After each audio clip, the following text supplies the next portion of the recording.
Okay. Um, yeah, obviously, disappointing loss. Looking back on the week against Oklahoma, I thought our guys had a good week of preparation. I think our guys, they care a lot. They work their tail off. We talked all week about every week having a sense of urgency, and ultimately that all your week of preparation showing up on game day, and we didn't do that to enough consistency to go execute and take care of business in the game. I thought, obviously a ton of run game, and that was kind of the way that they were going to see the game is try to run the football and manage the game for their defense. And I thought we gave up you gave up 7 explosive runs for 140 yards there, and that really ultimately was the thing that we couldn't give up. They had 50 runs overall, 43 for about whatever it was, 115 yards. So there were plenty of good things that we did, but we are not consistent enough play in and play out and executing and doing our job. And whether it was a fit by a linebacker or a D lineman or a corner, you had a couple of those one-off runs that we didn't fit consistently enough, and then you can point towards the exact same play where we are doing our job and executing and knocking things out. I thought we adjusted well in the second half, and our guys did fix the issues as the issues came, but certainly it just wasn't enough. I thought the drive before half was critical, that we needed to get a stop there, and gave up a touchdown. Coach talks all the time about the middle 8, the last 4 minutes of the first half and the first 4 minutes of the second half, and that's something we've really done a nice job of as a team, and certainly did not do a good job of that. And then obviously in the third quarter, we've got to find a way to hold them to a field goal when they get the ball off of a turnover, and did not do that either. So turnover margin was something that we have done a really good job of this season, and when we win the turnover margin, we're a hard team to beat. But when you don't get enough takeaways on defense, enough game-changing plays on defense, we put ourselves in a bad situation. So our guys have a maturity. They have handled things. Our leaders have stepped up in the moment. Certainly, they understand what this week means to this program, and what this game means to our university and our fan base, and something that we're all excited for the week of preparation. Very impressed with Auburn and the way that they're playing right now. Obviously, my background, have known Hugh Freeze for a long time, and known a number of people on that staff, and think that they have done a really good job of getting their guys to continue to play at a really physical level, and they're playing really hard. And I thought those things showed up the other night against Texas A&M. And like everyone in the SEC, there's been some ups and downs, and it's about fighting and finding a way to finish, and they're certainly doing that right now. So I think from a run game standpoint, they present a number of challenges for you. I think Jarquez Hunters is a phenomenal back, as tough of a back as we have seen. Creates a lot of yards after contact, does a really good job, finding ways of being patient to create explosive plays in the run game. You've got some 1+ style offense with the quarterback, and then guys on the perimeter that can make explosive plays downfield. So we'll have our work cut out for us, and looking forward to the challenge, and excited to go play in a great rivalry game. Thanks, Coach. We'll start with Nick Kelly on the front running. Yeah, when you're this far in the season, obviously there's a lot of game film. The games where you guys have lost or not have had as much success, the other teams had success running the football. How do you prevent teams just looking at what, say, Oklahoma did or what Vanderbilt did, especially when you're facing a rushing offense like Auburn that they have? Yeah. Well, everybody's going to go look at, you're going to look at what other teams have done to have success, on both sides of the ball. That's part of a game plan.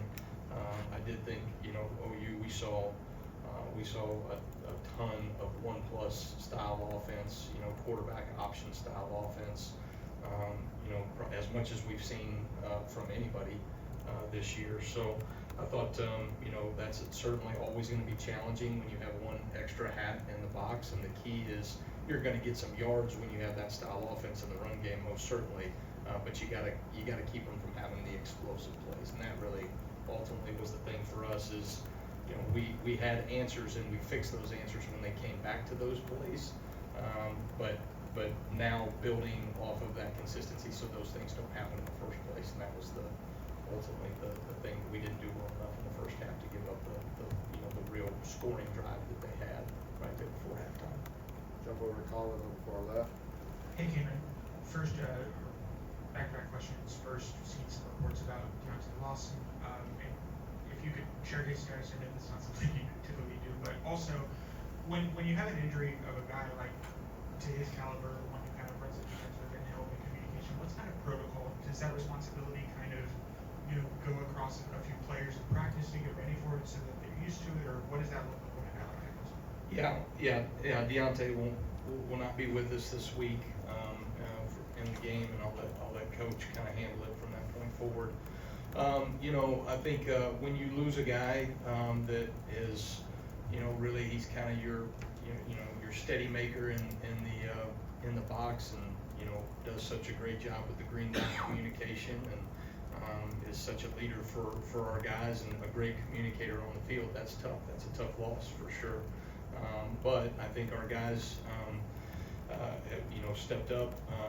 Justin Jefferson stepped up in the second half and really did a good job kind of going in and playing the stinger, the weak side position for us. And you know, we've got some young guys that I think are trending in the right direction right now with Jeremiah Alexander and Justin Okoronkwo, Caden Jones. Those guys are doing a nice job to where, you know, they're obviously going to have to continue that, and this week is going to be really important. But I think, you know, like everybody, you're going to have some of these injuries that you have to deal with, and it's got to be a next man up mentality. And I think our guys have the right mindset in terms of what they're going to be required to do on game day.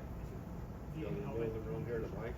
Is that something that kind of is divided amongst a few players in practice with The green dot Yeah, communication, yeah. So Justin Jefferson has been doing that all season as kind of our number 2 there in that position, and has done a really great job. Obviously, Jihad can do it. It's just Jihad plays so many different positions for us that it's hard when a guy's moving around like that for him to be the green dot communication. So we have 2 guys that certainly can handle it, but Justin will take the majority of the responsibility this week. Go ahead, Mike. Yeah, Jamarian at Wolf for this game. So how do you think he did, and just where is Deontay at compared to, you know, obviously got some playing time with the top unit going back to Wisconsin? Yeah, you know, I thought you know, Jamarian being able to move over to the Wolf in 1 week based off of some of the injuries that we had, and Yanze a little bit banged up, and so went over there, did a great job in the week of practice, and really played pretty well in the game. You know, there are some similarities in the Bandit and the Wolf position, but then there's also some very staunch differences, and I thought he did a really nice job of making those adjustments throughout the week, and then really was fairly consistent in his execution on game day. So very proud of him, appreciate him doing that. I told him as much to have to move position a starter right on our defense, to go move and play a different position in the game. But you know, that's what's great about some of our leaders, right? Those guys will step up and do whatever it takes in the moment. And that's what's going to be required, you know, when you lose guys like Q Robinson or Deontay Lawson. All right, jumping across the aisle to EG right there. Coach, you mentioned that you felt like the defense adjusted well in the second half to the issues. What were those issues that you needed to see be fixed and those adjustments that were made? Yeah, so I thought, you know, when you deal with a 1+ style offense, it's going to, you know, now they have the quarterback as an element to the run game, and so normally when you can say, hey, we have somebody as a post player, we have somebody outside covering, you know, you're kind of taking away some of the layer of the defense because you need that extra number in the run fit. And so what that does, right, is it puts you in a position that everybody has to make those one-on-one tackles, and there may be not quite as much overlap as a traditional quarterback hand the ball off, right? So those were really some of the issues that we had. whether the quarterback kept the ball and ran it for a couple of explosive plays that we gave up, or some of the other runs were the ability for the quarterback to keep the ball now kept us light in the box on the front side when he handed the ball off to the running back. So those are the things, right, that ultimately you're going to give up some yards when you're dealing with an option style team and a 1+ offense, but it's those explosive plays that you got to be able to get them down, before they can create explosives that either flip the field or maximize drives to score like they did right before half. Go back right, Ryan. Coach, I'm curious, you talk about Hugh Freeze. What makes an offense of Hugh Freeze so dangerous and how it's evolved over the years? Yeah, I think, I think like any good coordinator, he has found ways over the years to adjust to his personnel. I think that's the challenge for everybody, right, as you move to the end of the season, identifying what you do well as a team, but also what wrinkles you have to have, right? You got to constantly be mixing things and changing things in the SEC. I think he's done a really nice job of that the last couple of weeks. They are committed to running the football, and they're committed to creating explosive plays in their passing game downfield. And so those are the things I think would be the staple of who he's been over the years, and he's done that a number of different ways and in a number of different facets with different quarterbacks, different offensive skill players.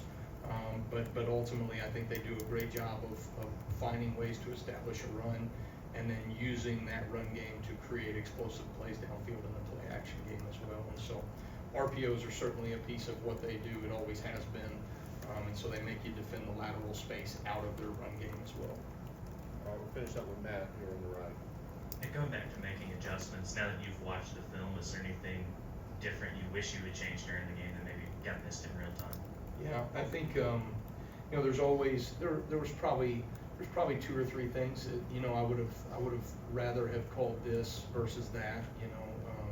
When you look at it, I think you got to be critical of yourself first in terms of, okay, what could I have called to put ourselves in a better position? Quite honestly, the explosive plays that we gave up, probably one of those calls I would have liked to have had back. The other 2 really didn't hurt us, but I thought I could have called something better in the moment. But really, I think that's the hard thing, is getting guys to play consistently, play in and play out, and do the same high level job. So you have that exact same run and we knock it out, and then all of a sudden maybe they come back to it and we didn't do our job in that moment. So I think building consistency has been really the challenge for us in year 1, and that's something that we're going to have to continue to strive to do this week against a good rushing attack. All right, thank you, Coach. All right, thanks guys. Roll Tide.